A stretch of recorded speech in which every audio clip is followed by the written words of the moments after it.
the West Indies' great history. 2028, inshallah, will be 100 years as a test playing nation. Just because of that, players are not playing as a team and they're playing for the gallery. We sometimes struggle to work out in the West Indies what is causing this. Is it a total drop in standard because we see our limited over team, the T20 team? In the last 25 years, all of that great history has been forgotten. Bowling straight through, middle stump out of the area. This is incredible stuff.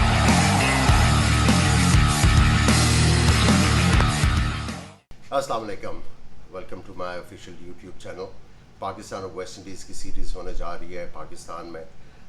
उसके बाद अभी जो है वो West Indies और श्रीलंका की series ख़त्म हुई, तो मेरे साथ कमेंट्री कर रहे थे फजीर मोहम्मद, और मैंने कहा कि अपॉर्चुनिटी लेनी चाहिए, वेस्ट इंडीज़ की क्रिकेट के बारे में बात करनी चाहिए कि इन हालात में कैसे पहुंची और पाकिस्तान के ख़िलाफ़ कैसे मुकाबले की हमें उम्मीद होनी चाहिए।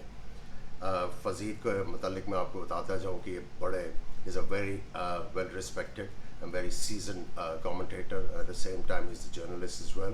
Fazeer, thank you very much for your time. And walaikum assalam, good to be on the program. Let me apologize to your audience for not being able to speak in Urdu, even though my roots would be from India, from many generations.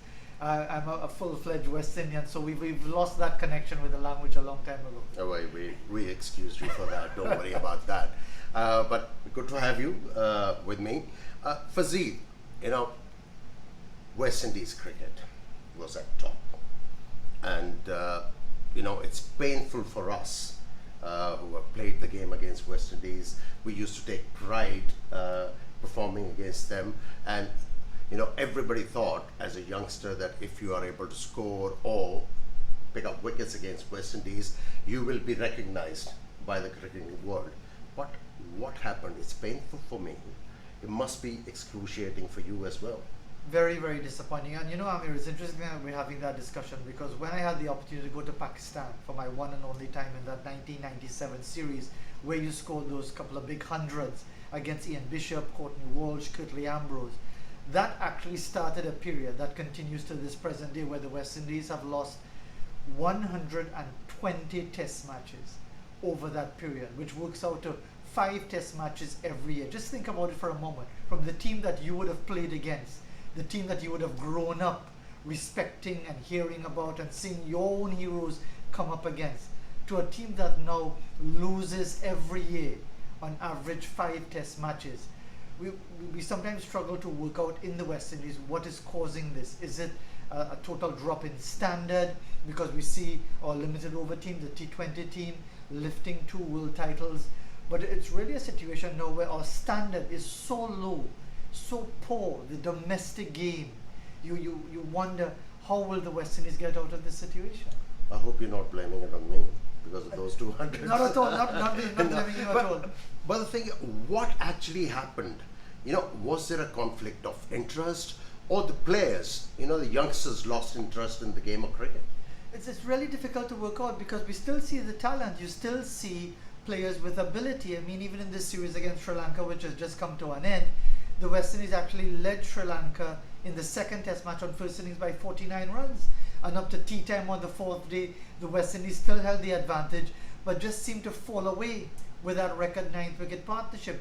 In the first test match as well, we saw that excellent partnership between Joshua De Silva and Nkrumah Bonner on the last day, and the West Indies almost saved the test match. But it just seems that the West Indies are not really putting it together. It has to be an issue with our system, our structure of our cricket, whether at the school level, whether at the domestic level, because remember, we have many different territories.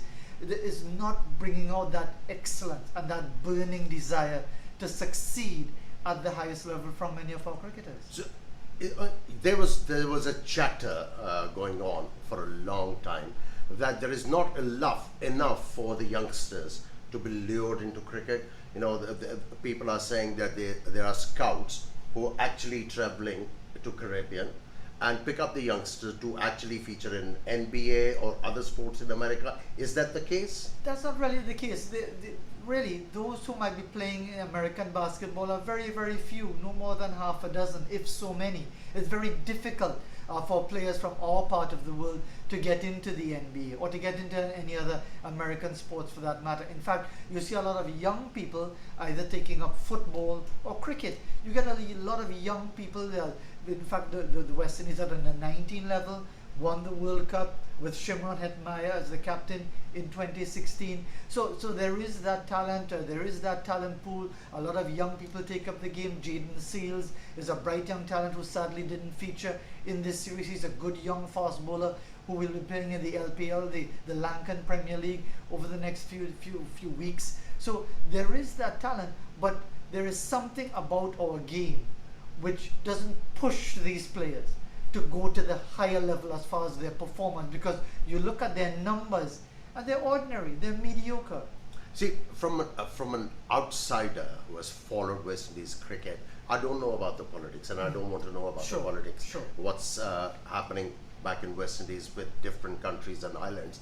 But the thing is, when we used to watch these West Indies play, one thing was there, the flair West Indian cricket had. It's always there, naturally it comes to them. But if you go back in yesteryears, technique was the most important thing. You talk about Rohan Kanais, Roy Fredericks, Gordon Greenwich, you name, there is a long list of players. Their technique was absolutely solid. But I don't see technique being emphasized anymore in West Indies cricket. Why is that? You don't have the coaches there to emphasize that, or what's happening? I think what we have in West Indies cricket is what I call a lack of transparency and accountability. And this has nothing to do with personalities, because this goes across many years. We've changed many coaches, we've changed many board presidents, we've changed many captains, and yet the performance remains at a low level. It seems we are in a situation now, Aamir, where people are prepared to accept ordinary performances. And that's why I referenced that 1997 series. West Indies lost 2 test matches by an innings in Peshawar and then in Pindi, and then lost the 3rd test match by 10 wickets in Karachi. And when the team came back home, you heard the comment from the administrators, well, that was just a one-off, that wouldn't happen again. And then the West Indies kept losing all 5 test matches in South Africa, losing all their test matches in New Zealand, losing regularly to everyone. And it's looked as if the administrators took a long time to accept what was happening. And the great players were not really given the opportunity to bring their input into the game. In fact, many of the administrators were happy to get rid of the great players because they felt that they were too much of a big figure over them. And I'm not saying that maybe having Viv Richards as coach or Desmond Haynes as coach would automatically bring out the best. But if you've had this great legacy of great performances and great performers with that flair, as you mentioned, but also that very solid technique, you couldn't get a better opening batsman's technique than Gordon Greenwich, for example. For whatever reason, they chose not to use those players, to keep them close enough to West Indies cricket to inspire the next generation of West Indies cricketers. And you talk about the administrators not reacting to the situations. And I remember when Darren Summing won the World Cup, his team won the World Cup, and he categorically said, we were not supported by the cricket board. And how could they celebrate if they were not contributing anything? And and of course that was the last time he ever played for the West Indies, because it was a level of frustration that to the extent where you're winning a world title and he feels it necessary to say on the world stage that this is what is going on. And we actually had a situation where it seemed that our officials were happy to see, not so much that wanting the team to perform badly, but not willing to support the team. We had a situation where the West Indies team went to India, and the players, only when they were in India, they found out that contractual arrangement had meant that they would be losing more than 50% of their revenue. And they decided, look, we can't go on like this because decisions are being made behind our back by the administration of the game. How would people feel if they were working or playing or performing for a particular organization only to find out that they were losing more than earning as professional cricketers? And really, it really is a long-term situation that is really, we can't seem to find a way out of it. It must have created a bit, a big mistrust between the organization and the players. But one thing I want to ask you, just because of that, players are not playing as a team and they're playing for the gallery? I would say they are playing as because I honestly believe, and from what I see from the players, they really are trying, they really want to do well, but it's almost like if the West Indies' great history, because in 2028, inshallah, we'll be 100 years as a test playing nation. That's 7 years away, less than 7 years away. Yet it seems almost that for the last 25 years, all of that great history has been forgotten. So you have a situation now where players are often saying, well, look, you keep reminding us about this one and that one, and Sobers and Weeks and Worrell and Headley and Kanai and so on. We don't know anything about that. You're burdening us with that. We are trying our best. But they think that averaging 29, averaging 32, averaging 27 is good enough for test match cricket, when everybody knows that the West Indies standard way before that was way higher. So these guys are working hard, but they seem to have settled for what we call mediocrity, that being mediocre is good enough to keep you in a West Indies team. But tell me, the authorities and the administration in West Indies, haven't they instilled that responsibility that baton is going to be passed on you, and you have to justify that by giving good performances? No, they haven't passed on that baton at all. Because it seems as if there is an unwillingness to remind the current crop of players about what our great players have done. It's almost as if they don't want to make the youngsters feel inadequate or feel that they're struggling. There's this preoccupation or even a fear to remind these players that, look, the baton has been passed to you. It's like a relay race where the 50s, the 60s, the 70s, the 80s, the 90s, now we pass it on to you to keep that legacy going. It seems that link has been broken to the point where these players really find it difficult to identify with that great era. So, listening to you, what I have gauged and come to a conclusion that the administrators thought that it'll keep on happening. They took everything for granted. Is that the case? I think they all did. The administrators did, the media did, because even when we were in the media and the West Indies lost the first test series for 15 years in 1995, many of us said, well, that's just once in a lifetime. It's going to be back to normal. And it took us a while to realize that, look, something is going seriously wrong here. So the administrators, because they were so slow to react, even before that, there were signs of decline, and we didn't really address it. Imran Khan always talks about that 1988 series, where he felt that Pakistan would have won, but for some key umpiring decisions, and the West Indies were able to escape with a 1-1 draw. There were signs in 1990, the West Indies almost went 2-0 down to England in the West Indies, but some delaying tactics meant we didn't lose in the second test match in Trinidad. So I don't think we responded as the administrators, as the organizers of the game, to the signs of decline. And even now, with the decline that has been going on for 24, 25 years, we still want to believe that things aren't as bad as they are. So is there any hope?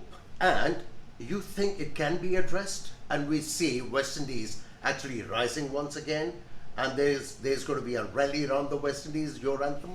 Well, that anthem that was sung by David Rudder, Calypsonian from Trinidad and Tobago, that was actually sung about the West. He was fearful of the West Indies being in decline in that same 1988 series that I spoke to you about.